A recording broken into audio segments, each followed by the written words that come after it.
নমস্কার বন্ধুরা, আমি তানিয়া চলে এসেছি একটা নতুন ভিডিও নিয়ে। সারাদিন বৃষ্টি আর বৃষ্টি, এত বৃষ্টি আর ভালো লাগছে না, বেরোনো যাচ্ছে না, জামা কাপড় শুকাচ্ছে না, খুব অসুবিধা হচ্ছে। ছেলেকে দিয়ে আসার পর থেকেই বৃষ্টিটা শুরু হয়েছে।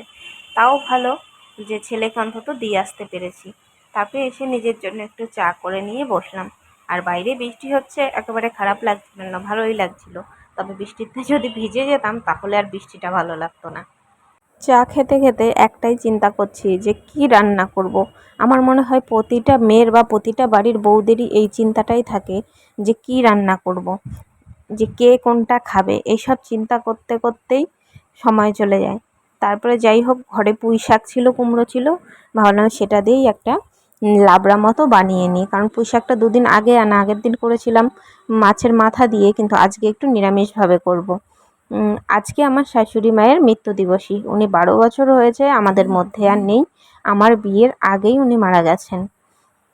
তাই আমার শাশুড়িকে দেখার ভাগ্যটা হয়নি, যে শাশুড়ি কেমন বা শাশুড়ি ভালো বা খারাপ, অনেকের অনেক রকমের মতভেদ থাকে, যে শাশুড়ি কখনো মা হয় না, আপন হয় না।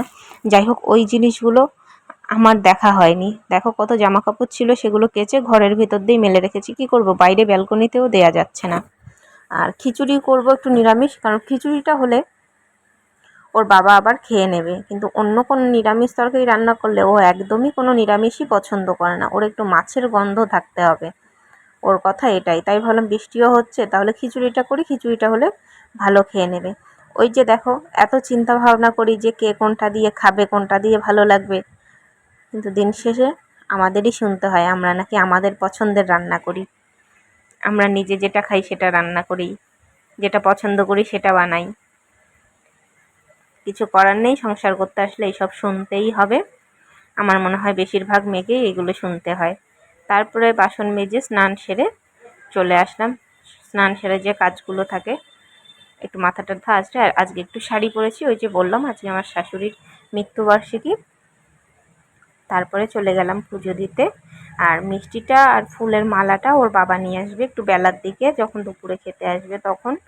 তা আমি পুজোটা দিয়ে দিচ্ছি। আর ছেলে এদিকে বললো মা খিদে পেয়ে গেছে, ওকেও খেতে দিয়ে দিলাম, কারণ বাচ্চা মানুষ, ওকে দেরি করিয়ে লাভ নেই। তারপরে ওর বাবা চলে এসেছিলো। তারপর এদিকে শাশুড়ির ছবিটা নামিয়ে, শাশুড়ি আর শ্বশুর দুজনেই যেহেতু গত হয়েছে, তাই ওনাদের একসঙ্গে ছবিটাই দিলাম।